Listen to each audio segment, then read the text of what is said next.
Tuhan, kami mengucap syukur buat hari ini. Terima kasih buat semua berkat-berkat-Mu dalam hidup kami. Bapa, bahwa kami terus mengerti rencana dan kehendak Tuhan dalam hidup kami, supaya hidup ini kami sungguh-sungguh pakai untuk kemuliaan hormat bagi nama-Mu saja Bapa. Karena kami tahu hidup ini bukanlah soal mencapai semua yang kami inginkan, tapi kami harus capai apa yang Tuhan inginkan dalam hidup kami. Berkati seluruh kami yang mendengarkan firman ini pada hari ini. Urapi hamba-Mu yang tidak ada apa-apanya. Di dalam nama Tuhan kami Yesus Kristus, kami buka hati kami untuk dengan firman Tuhan. Yang percaya Tuhan di tengah kita, memberkati kita, mereka akan bersama. Amin, amin, amin. Shalom saudara yang terkasih dalam Tuhan Yesus Kristus. Saya percaya hari ini kita semua dalam keadaan yang baik dan luar biasa, karena kita punya Tuhan yang luar biasa.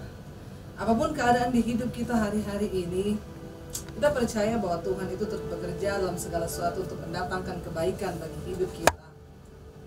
Tema firman Tuhan hari ini yang saya ambil adalah dari Yakobus pasal yang pertama. Di sana judulnya adalah pengujian dan pencobaan. Saudara, ketika kita mengalami sesuatu dalam hidup kita, ya, ketika kita mengalami tekanan, persoalan, sesuatu yang berat, ya bagi semua manusia, siapa sih yang mau mengalami sesuatu yang tidak enak? Karena saya percaya setiap kita manusia pasti ingin menikmati yang enak bagi daging kita.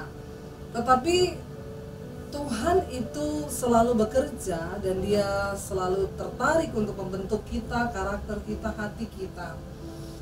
Nah, lewat apakah kita dibentuk? Ya lewat ujian-ujian di dalam hidup ini. Ketika seseorang mengalami persoalan, kita sendiri pun ketika kita mengalami pergumulan dalam hidup kita, pasti yang pertama yang kita rindukan atau mungkin kita doakan, kita minta kepada Tuhan supaya apa? Kita cepat keluar dari persoalan itu. Satu hal yang selalu kita inginkan adalah, Tuhan, saya pengen temukan jawaban, cepat, saya nggak mau dalam keadaan ini. Kita berdoa ketika kita mengalami masalah dalam ekonomi, ya kekurangan keuangan, kita berdoa supaya Tuhan cepat berkati aku, Tuhan, aku nggak sanggup berada dalam keadaan ini. Atau waktu kita sakit, kita akan berkata, Tuhan, sembuhkan aku, Tuhan. Tapi mari kita lihat apa kata firman Tuhan, saudara, ya, ketika kita diuji atau dicobai. Yakobus pasal yang pertama ayat yang ke-12 berkata begini, berbahagialah orang yang bertahan dalam pencobaan, sebab apabila ia sudah tahan uji, ia akan menerima mahkota kehidupan yang dijanjikan Allah kepada barang siapa yang mengasihi Dia. Yang pertama di sini dikatakan berbahagialah orang yang bertahan dalam pencobaan. Saudara, ketika kita mengalami ujian, tekanan, persoalan, pencobaan, maka ingat yang pertama, saudara. Ayat ini berkata, berbahagialah orang yang bertahan, ya. Jangan cepat-cepat minta jalan keluar, jangan cepat-cepat pengen lari karena aduh rasanya ya udah nggak kuat, saya kayak gini terus udah nggak sanggup gitu ya menghadapi yang kayak begini. Enggak, Alkitab ayat ini bilang berbahagia orang yang bertahan. Ternyata seringkali yang lebih kita butuhkan daripada jawaban doa adalah kekuatan untuk bertahan. Waktu engkau mengalami sebuah pencobaan, percayalah saudara, semua ujian, semua pencobaan di hidup kita itu ada time limitnya, ada waktunya. Persoalan itu tidak akan terus menerus dalam hidup kita, ya. Kita lihat aja ya, ketika anak-anak di sekolah sedang menghadapi ujian, ya, nggak ada guru yang berkata begini, hari ini kita akan ujian matematika, waktunya boleh dikerjakan deh sampai kapan aja, minggu depan juga boleh dikumpul. Enggak kan? Ketika kita melakukan atau menghadapi sebuah ujian anak-anak di sekolah, guru akan berkata, hari ini kita akan masuk ujian matematika, waktunya 90 menit. Tergantung dari berapa soal, susah atau tidaknya soal yang kita sedang kerjakan. Yang pertama yang harus kita ingat, setiap pencobaan di hidup kita itu ada time limitnya, saudara. Tuhan tidak akan membiarkan engkau dicobai terus-menerus dalam hidupmu, enggak. Karena itu ayat ini berkata, berbahagialah orang yang bertahan. Ketika engkau sedang dicobai, jangan hanya meminta jalan keluar, jawaban dari setiap persoalan hidupmu, tapi bilang, Tuhan, berikan aku kekuatan untuk aku bisa bertahan dari setiap persoalan yang aku hadapi ini. Karena ketika engkau bisa bertahan, kita masih bisa bertahan dalam pencobaan. Alkitab berkata itu sudah sebuah kebahagiaan. Berbahagia orang bertahan di dalam pencobaan, karena tidak sedikit orang yang tidak kuat dan mereka memilih untuk lari. Waktunya belum selesai, tapi mereka tidak ingin menjalani apa yang sedang Tuhan kerjakan dalam hidupnya. Tuhan kita Tuhan yang mencintai proses. Walaupun kita nggak suka diproses, Tuhan selalu bekerja dengan cara proses. Supaya apa saudara? Karena hanya lewat proses lah hidup kita bisa diubahkan, hati kita bisa diubahkan, cara berpikir kita bisa diubahkan. Firman Tuhan berkata di ayat firman Tuhan yang lain, aku tertekan itu baik bagiku, supaya aku belajar ketetapan-ketetapan Tuhan. Ayat ini berkata, berbahagialah orang yang bertahan di dalam pencobaan. Hari-hari ini mungkin engkau sedang menghadapi sesuatu yang berat. Jangan terburu-buru cari jalan pintas.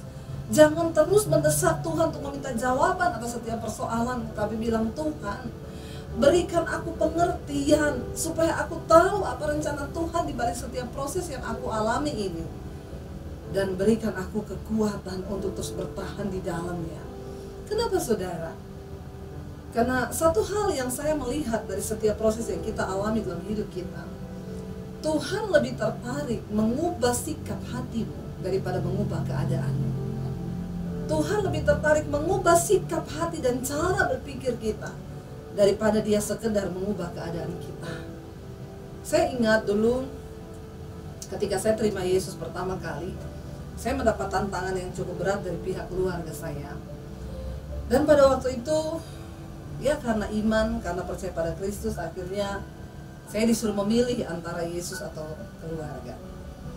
Waktu itu saya berdoa, saya bergumul ya, karena ya kalau disuruh memilih saya akan lebih memilih untuk ya kenapa Tuhan nggak jamah hati orang tua saya aja daripada Tuhan harus menyuruh saya bertentangan dengan orang tua saya. Waktu itu saya ketemu dengan seorang yang dia juga mengalami hal yang sama dalam kehidupannya. Dia menerima Yesus lalu mendapat tantangan dari pihak keluarga. Dan ketika itu dia berkata kepada saya hanya berdoa dan berpuasa. Cuma 3 hari saya berdoa dan berpuasa. Saya berkata, dia bilang kepada saya berkata, Tuhan, hati orang tua saya itu seperti batang air di tangan Tuhan. Engkau sanggup mengalirkannya kemanapun engkau ingini. Lalu dia berdoa puasa 3 hari lamanya, dia berdoa puasa, tiba-tiba Tuhan menjawab. Ya, satu saat dia dipanggil oleh orang tuanya, tadinya dia sudah dihukum ya, dan orang tuanya bahkan berkata, kalau kamu tetap memilih mengikuti Yesus, ya kami nggak akan bayari uang kuliahmu. Tapi dia berdoa puasa, dia bergumul, dia bilang, Tuhan, hati orang tuaku seperti batang air di tangan Tuhan, dan engkau pun sanggup mengalirkannya kemana Tuhan ingini. 3 hari dia berdoa puasa, apa yang terjadi saudara? Tiba-tiba orang tuanya berubah hatinya dan berkata, dia dipanggil lalu ditanya, kamu benar mau sungguh-sungguh mengikut Yesus? Iya. Ya udah, kalau itu sudah pilihanmu, ya silakan, dengan satu syarat, kalau kamu menikah, kamu harus cari jodoh yang juga orang Kristen, ya, dan jangan pernah balik lagi ke agamamu, karena agama itu bukan untuk main-main. Waktu saya dalam keadaan tertekan, saya lagi menghadapi persoalan yang sama, lalu saya mendengar ada orang yang menceritakan hal yang itu. Jujur saudara, kita ini sebagai anak Tuhan, pengikut Kristus, sebagai orang Kristen, kita tuh sering berkata, kalau dia dijawab, saya pun harus dijawab. Kalau lain ditolong, maka saya juga harus ditolong. Waktu saya mendengar kesaksiannya dia, tiba-tiba ya ada sesuatu yang menggelora di hati saya. Saya berpikir, Tuhan, kalau engkau jawab dia seperti itu, maka engkau juga bisa menjawab pergumulan yang sedang saya hadapi. Saya juga berdoa dengan doa yang sama, saya juga berpuasa dengan puasa yang sama, sambil berkata, Tuhan, Hati orang tuaku seperti batang air di tangan Tuhan. Engkau sanggup mengalirkannya kemanapun engkau ingini. Doa puasa hari pertama tidak dijawab, hari kedua nggak dijawab, hari ketiga nggak dijawab. Dia 3 hari udah dijawab, saudara. Saya sampai berbulan-bulan nggak dijawab.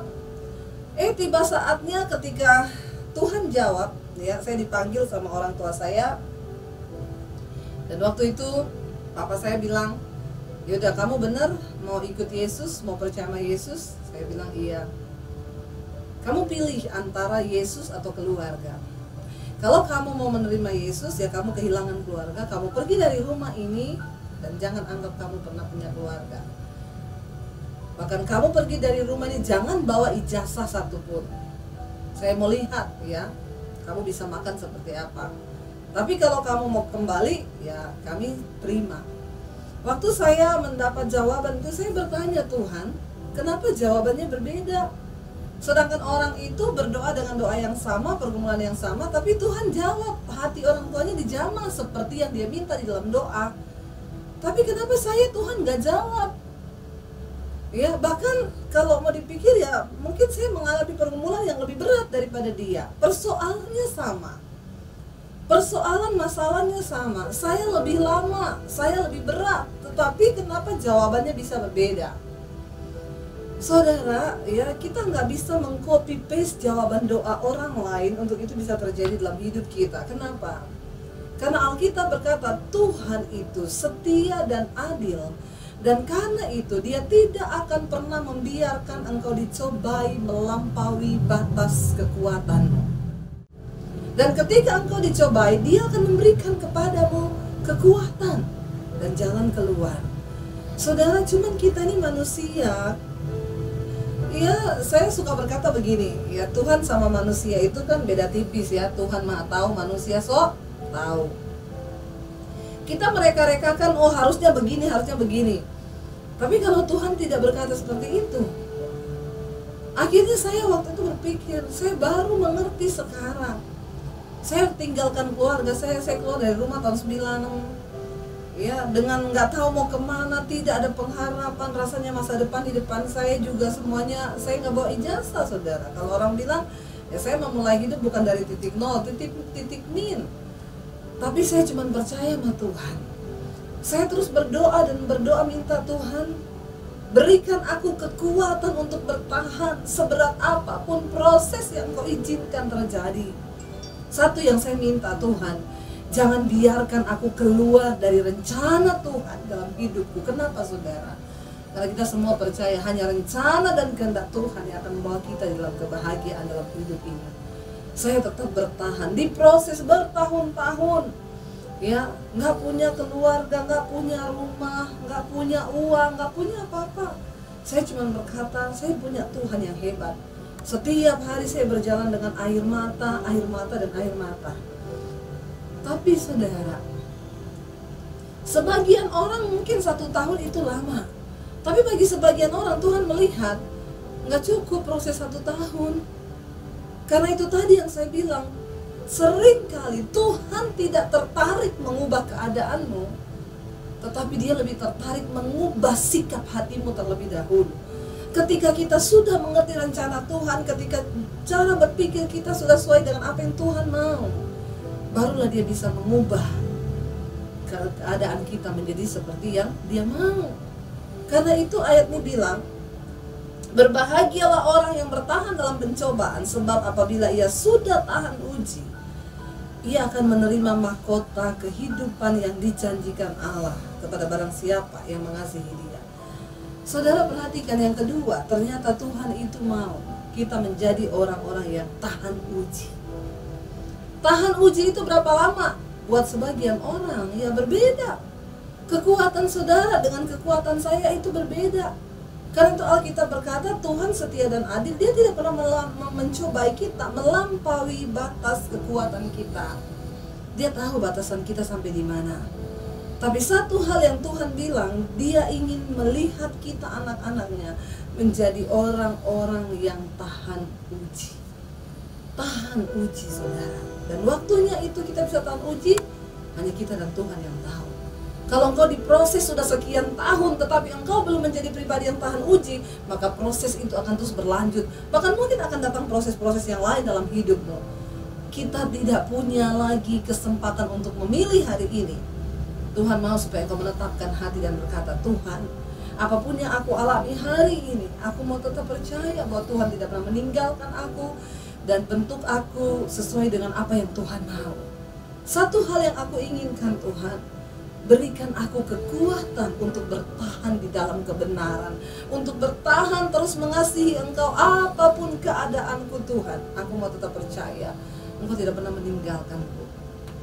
Lalu dikatakan di sana, setelah kita menjadi orang yang tahan uji, barulah ia akan menerima, kata ini firman ini, mahkota kehidupan bagi siapa yang mengasihi Dia. Ternyata apa sih goalnya dari ujian, pencobaan, tekanan yang kita hadapi dalam hidup ini? Cuma satu, Tuhan yang mau lihat. Apakah kita mau jadi orang-orang yang tetap mengasihi Dia di dalam segala perkara? Kalau kita lagi banyak uang, lalu kita bilang, Tuhan Engkau baik, itu biasa, saudara. Orang dunia yang tidak mengenal Yesus juga berkata hal yang sama. Ketika orang semua baik kepadamu dan engkau berkata, Engkau baik Tuhan karena aku dikelilingi dengan orang-orang yang baik di sekelilingku, orang dunia juga bisa melakukan hal itu. Tetapi kalau hari ini orang di sekelilingmu sedang mengkhianati engkau sedang difitnah, dan engkau tetap bisa berkata, terima kasih Tuhan, karena aku percaya apapun yang terjadi dalam hidupku ini, Tuhan turut bekerja untuk mendatangkan kebaikan bagi hidupku. Ini loh orang-orang yang mengasihi Tuhan. Kita bisa berkata, Tuhan aku sakit atau aku sembuh, aku tetap mau bilang Engkau baik bagiku. Ini loh orang yang mengasihi Tuhan. Hari ini aku sedang dalam keadaan apapun, aku punya uang atau enggak punya uang, aku mau tetap bilang Engkau baik bagiku Tuhan. Karena aku masih bisa hidup hari ini, itu semua karena anugerah. Saudara, orang yang mengasihi Tuhan, kita nggak bisa bilang kita mengasihi Tuhan kalau tidak ada ujian. Kasih kepada Kristus itu harus diuji, melewati banyak proses, banyak air mata, banyak tekanan. Karena ketika engkau hanya menerima berkat dan engkau berkata Tuhan tuh baik, Tuhan tuh ajaib, itu biasa. Tapi ketika engkau sedang dalam pergumulan, mungkin hari ini engkau sedang terbaring sakit dan berkata, Tuhan tidak ada lagi pengharapan bagiku, atau dokter sudah vonis engkau mengalami penyakit yang parah. Saudara, engkau sedang berkata, Tuhan tidak ada lagi harapan bagiku, tetapi aku tetap mau bilang, Tuhan Engkau baik bagiku. Itulah orang-orang yang mengasihi Tuhan. Kasih kepada Allah itu harus dibuktikan dengan iman yang sudah melewati ujian demi ujian. Karena itu hari ini saudara, mungkin engkau sudah mengalami banyak hal yang sakit, tekanan yang berat dalam hidup. Satu hal, ingat, setiap tujuan atau goal dari ujian dalam hidup kita hanyalah satu. Tuhan mau engkau menjadi orang yang sungguh-sungguh mengasihi Tuhan di dalam segala hal. Karena itu hari ini saya percaya saudara, kekuatan kita hanya ada di dalam Kristus. Ketika kita ada di dalam Dia, ketika kita melekat kepada Dia, maka disitulah saudara engkau akan menemukan, engkau akan tahu seberapa besar kekuatan yang bisa Tuhan berikan kepadamu. Dan engkau berkata, Tuhan sungguh bukan karena kuat dan gagahku, sungguh hanya karena roh-Mu dan kuasa-Mu yang bisa membuat aku bertahan sampai hari ini. Kalau saya bisa melewati semua badai, semua salib di dalam hidup saya, sampai hari ini kalau saya masih bisa berdiri, saudara tidak akan pernah tahu berapa banyak air mata yang sudah tertumpah. Saya kehilangan segala-galanya karena mengikuti Tuhan. Tapi Dia Tuhan yang tidak pernah berdusta. Dia berkata, berbahagialah jika engkau kehilangan segala-galanya karena aku, sebab engkau akan memperolehnya lipat kali ganda. Ingat saudara, Tuhan lebih tertarik mengubah sikap hati dan cara berpikirmu ketimbang merubah keadaanmu. Karena itu hari ini, mari kita sama-sama membuka hati di hadapan Tuhan. Mungkin engkau juga hari ini sedang terbaring di rumah sakit, berkata tidak ada lagi pengharapan. Kita mau berkata pada Tuhan, kekuatan di hidupku Tuhan hanya aku dapat di dalam Engkau saja. Kami percaya Bapa, Engkau Tuhan yang tidak pernah meninggalkan kami. Engkau Tuhan yang tidak pernah membiarkan kami dicobai melampaui batas kekuatan kami. Hamba berdoa Tuhan bagi setiap mereka yang mendengarkan, bagi setiap mereka yang sedang punya pergumulan yang berat, yang sedang ada di dalam tekanan Tuhan. Biar Engkau menjadi jawaban atas kehidupan mereka. Kami akan buktikan bahwa kami adalah orang-orang yang mengasihi Tuhan. Kami adalah orang-orang yang mengasihi Engkau lebih dari semua kenyamanan daging kami di dunia ini. Bentuk kami Tuhan, uji kami, bahkan proses kami Bapa, supaya kami keluar sebagai orang-orang yang menang, bahkan lebih daripada pemenang. Kami mau buktikan Tuhan bahwa kami mengasihi Engkau, supaya suatu saat ketika Engkau datang kembali ke dunia ini, kami adalah orang-orang yang layak untuk menerima mahkota kehidupan itu Tuhan. Berikan kekuatan bagi setiap mereka yang sedang menghadapi pencobaan ujian hari-hari ini. Terima kasih buat kekuatan untuk bisa bertahan, karena kami tahu hanya Tuhan yang bisa memberikan semua itu kepada kami. Apapun keadaan kami hari ini, kami tak mau bilang, Engkau baik buat kami Tuhan. Terima kasih Bapa, kami peroleh segalanya hanya di dalam Engkau. Di dalam nama Yesus, kami berdoa dan mengucap syukur buat kebenaran firman-Mu hari ini. Haleluya, haleluya, amin.